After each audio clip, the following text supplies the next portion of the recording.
अस्सलामुअलैकुम व्यूअर्स। आज हम आपको पार्टीशन के मतलब बताएंगे। एक तो सिंपल पार्टीशन है जिसकी पहले वीडियोस बना के अपलोड की जा चुकी है। इसके अलावा कुछ और वॉल्यूम्स भी आप बना सकते हैं, जिस तरह से स्पैंड वॉल्यूम है, स्ट्रिप्ड है, मिरर है और रैड 5 वॉल्यूम है। ये किस तरह से बनेंगे, उसके लिए आप माई कंप्यूटर पर राइट क्लिक करें, मैनेज में आ जाएं, यहाँ से स्टोरेज पर क्लिक करें, डिस्क मैनेजमेंट में आ जाए। हमारे पास सी ड्राइव है जिस पर हमारा बेसिक ऑपरेटिंग सिस्टम इंस्टॉल है। माई कंप्यूटर को ओपन कर लेते हैं। सी ड्राइव है जो कि 70 GB की है। सिंपल पार्टीशन हम आपको लास्ट वीडियोस में बड़ी अच्छी तरह से बता चुके हैं कि आपने सिंपल पार्टीशन किस तरह से करनी है, एक हार्ड डिस्क की कितनी पार्टीशन बना सकते हैं। अगर कोई पार्टीशन बड़ी है, पहले से ऑलरेडी है, उसको आपने साइज़ कम करना है, अनएलोकेटेड स्पेस अलहदा करनी है, श्रिंक वॉल्यूम के ज़रिए आप कर सकते हैं। चैनल पर नए आने वाले दोस्तों से गुजारिश है कि जिन्होंने अभी तक हमारे चैनल को सब्सक्राइब नहीं किया वो चैनल को सब्सक्राइब कर लें और बेल आइकन पर क्लिक करें ताकि नई आने वाली वीडियोस आपको वक्त पर मिल सके। एक्सटेंड वॉल्यूम के ज़रिए बढ़ा सकते हैं। अब इस पर मैं राइट क्लिक करता हूँ तो ये नीचे simple volume, span, striped, mirror और रैड 5 वॉल्यूम है। सिंपल जो कि हम बड़ी डिटेल से डिस्कशन कर चुके हैं। अब नेक्स्ट पे आते हैं new spend volume. New spend volume पर मैं क्लिक करता हूँ, नेक्स्ट। अब एक हार्ड डिस्क मेरी ऑलरेडी सिलेक्टेड है जो कि 100 GB की है। जो आपका स्पैंड वॉल्यूम है ये कम से कम 2 हार्ड डिस्क और ज़्यादा से ज़्यादा 32 हार्ड डिस्क को सपोर्ट करता है। अभी एक हार्ड डिस्क सिलेक्टेड है तो ये नेक्स्ट का बटन जो है ये डिसेबल है। मैं इधर से एक और हार्ड डिस्क सिलेक्ट करता हूँ। जैसे ही 2 हार्ड डिस्क हुई हैं ये वाला नेक्स्ट का बटन अनेबल हो चुका है। क्योंकि मेरे पास एक और हार्ड डिस्क अवेलेबल है इसलिए मैं तीसरी भी सिलेक्ट कर देता हूँ। ये 3 हार्ड डिस्क सिलेक्ट हो चुकी हैं। डिस्क 1 100 GB की, डिस्क 2 200 GB की, डिस्क 3 300 GB की। अब नेक्स्ट प्रेस करता हूँ। वो कह रहा जी ड्राइव लेटर आपने कौन सा साइन करना है। इस वक्त उसके पास ई अवेलेबल है, ई और इससे ऑनवर्ड सारे के सारे अवेलेबल हैं। आप चेंज करना चाहें तो चेंज कर दें। मैं कहता हूँ नहीं जी ड्राइव लेटर साइन करना है। नेक्स्ट कर दें। वो कह रहा जी फॉर्मेट सिस्टम NTFS ही रहने दें। नेक्स्ट कर दें, फिनिश कर दें। अभी आपके पास माई कंप्यूटर में जाके देखें तो एक बड़े साइज़ की पार्टीशन आपको नज़र आएगी। माई कंप्यूटर पर चलते हैं तो ये आपको 600 GB की एक हार्ड डिस्क एक पार्टीशन नज़र आ रही है। चूँकि हार्ड डिस्क 1 100 GB की थी, हार्ड डिस्क 2 200 GB की थी, हार्ड डिस्क 3 300 GB की थी, तो ये टोटल 600 GB होगी। ये इधर आपको 600 GB नज़र आ रहा है। ठीक है, अभी एम्प्टी है, आप इस पर डाटा रख सकते हैं। नेक्स्ट मैं इसको डिलीट करता हूँ।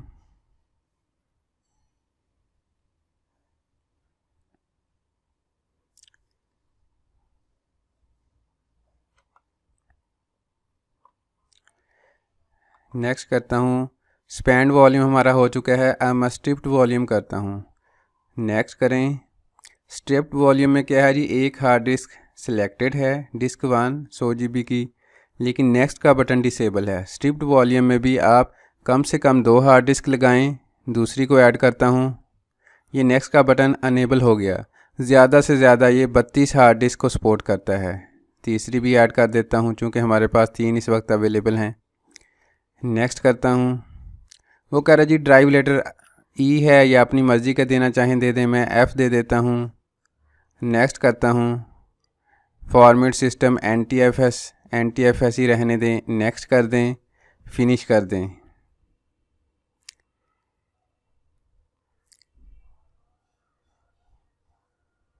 माई कंप्यूटर पर आकर चेक करते हैं, हमारे पास एक 300 GB की हार्ड डिस्क अवेलेबल है। अब स्पैंड में 600 GB की आ गई थी, लेकिन स्ट्रिप्ड में ये 300 GB की आ रही है। स्पैंड और स्ट्रिप्ड में थोड़ा सा डिफरेंस है। जिस वक्त हमने सिलेक्शन की थी जो आपकी डिस्क 1 है 100 GB की है, डिस्क 2 200 GB की है, डिस्क 3 300 GB की है। स्पैन में हमने तीनों डिस्क सेलेक्ट की। स्पैन का क्या है जी, इसका बेसिक जो डिफरेंस है स्ट्रिप के साथ, स्पैन अनइक्वल स्पेस को एक्सेप्ट कर लेता है। स्पैन अनइक्वल स्पेस को एक्सेप्ट कर लेता है। मीन कि अगर डिस्क 1 100 GB की है, डिस्क 2 200 GB की है, डिस्क 3 300 GB की है, वो सारी की सारी स्पेस को एक्सेप्ट कर लेगा और एक बड़ी पार्टीशन बना के आपको माई कंप्यूटर में डिस्प्ले कर देगा। जबकि जो स्ट्रिप्ड वॉल्यूम है, 3 डिस्क हमने सेलेक्ट की हैं, 100 GB 200 GB 300 GB, ये अनइक्वल स्पेस को एक्सेप्ट नहीं करता, ये इक्वल स्पेस लेता है। जितनी भी डिस्क आप सेलेक्ट करेंगे सभी की इक्वल स्पेस लेगा। अब 100 GB मिनिमम थी, उसने डिस्क 2 में से भी 100 GB ले ली, डिस्क 3 में से भी 100 GB ले ली, उसने 300 GB की एक पार्टीशन बना दी।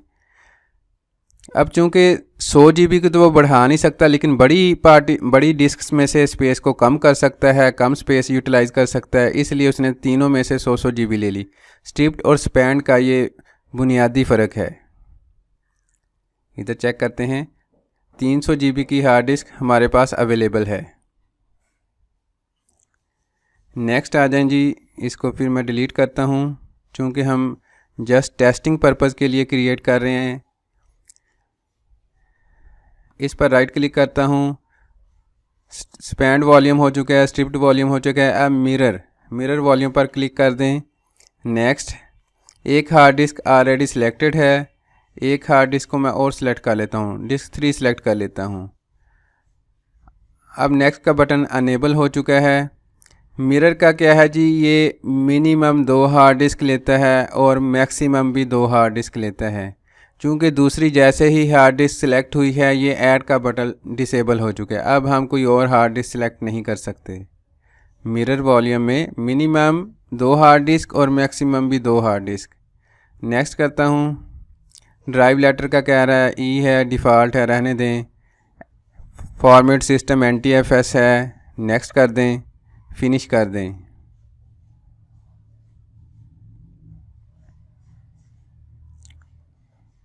माई कंप्यूटर पर जाकर चेक करते हैं, हमारे पास 100 GB का एक पार्टीशन आ चुका है। 100 GB का क्यों, हमने तो 2 सिलेक्ट की थी, एक थी 100 GB की और एक थी 300 GB की। अब उसने 100 GB की क्यों बनाई है? मिरर में क्या है, 100 GB मिनिमम थी, दूसरी में से भी उसने 100 GB ले ली, 200 GB अभी अनएलोकेटेड पड़ी है। हम चाहें तो इसकी कोई और पार्टीशन बना सकते हैं। तो मिरर का क्या है, 100 GB उस फ्रंट एंड पे यूज़ करेगा, 100 GB को बैक एंड पे यूज़ करेगा, इसलिए उसने 100 GB की पार्टीशन बनाई है। 100 ही आपको नज़र आ रही है। बैक एंड पे जो स्पेस है उस पर खुद ब खुद एक कॉपी वो रखता जाएगा। नेक्स्ट आते हैं।